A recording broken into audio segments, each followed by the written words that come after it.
Before the American Revolution, there was only one event that spanned all 13 American colonies. It was not a war, nor a political movement. No great discovery or invention was involved. Between the 1730s and 1770s, what swept colonial America was a spiritual revival, what came to be known as the Great Awakening.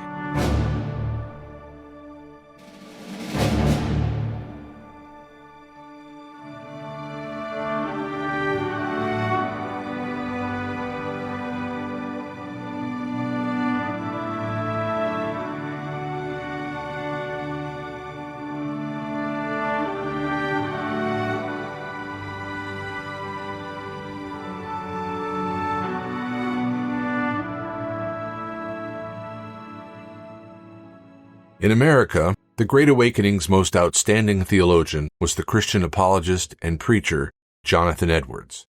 His eloquent writing captured the splendor of God and humankind's profound need for a Savior.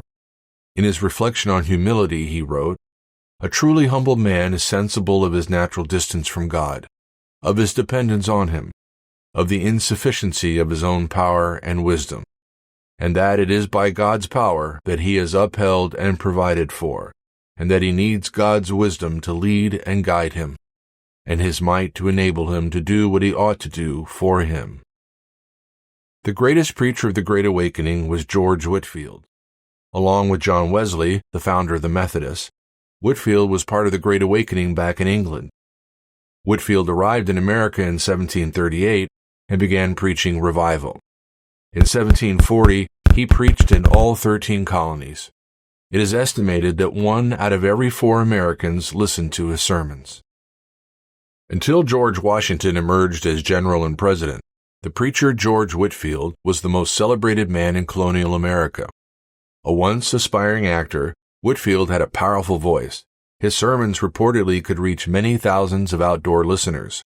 Benjamin Franklin once remarked on the preacher's capacity for speaking outdoors, "I computed that he might well be heard by more than 30,000. This reconciled me to the newspaper accounts of his having preached to 25,000 people in the fields, and to the ancient histories of generals haranguing whole armies, of which I had sometimes doubted." Whitefield delivered his sermons with no formal notes, and in common speech that everyone could comprehend. No matter one's background, any listener could experience the conversion Whitefield preached. The appeal was democratic, the impact electric. Churches up and down the 13 colonies swelled in membership. George Whitefield died in Newburyport, Massachusetts, on September 30th, 1770. He had preached twice that day, the second time just shortly before he passed. He's buried there beneath the First Presbyterian Church. The Great Awakening set the stage for the character of Protestantism in America. Black Americans, like Richard Allen, the founder of the African Methodist Episcopal Church, were widely evangelized through the revivals. The Great Awakening gave birth to American evangelicalism, whose members believed that salvation is not so much mediated by an institutional church, but chiefly through the Bible and preaching on it. In the decades following the Great Awakening, Baptists dramatically grew in number.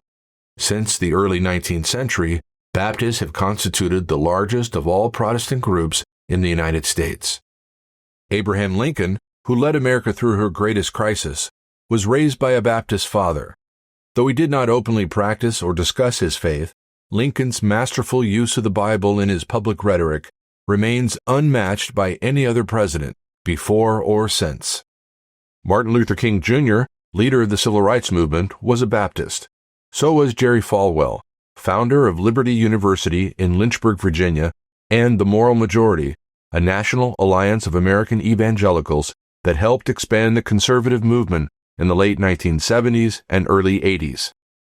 Since the time of Whitefield and Edwards, revivals have been a regular part of the American landscape. A second Great Awakening took place between 1790 and 1840. Charles Finney was the most acclaimed preacher of this second wave of revival. Among his greatest achievements was his ability to reach audiences in the frontier and in America's major cities. Finney was first and foremost an evangelist.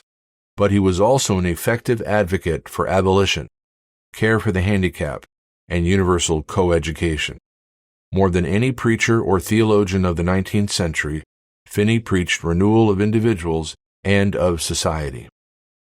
Dwight Moody was America's most prevalent preacher of the second half of the 19th century. In 1886, he founded the Moody Bible Institute, a leading evangelical Bible college. Among the 20th century's more colorful preachers was Billy Sunday.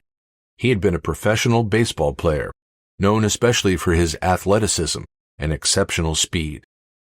As a revivalist, Sunday used his athletic character, moving energetically across the stage, sometimes sliding on his knees as if stealing a base. The most famous and influential of the 20th century's revivalists was Billy Graham. He was a friend and personal pastor to celebrities like Louis Zamperini and Johnny Cash.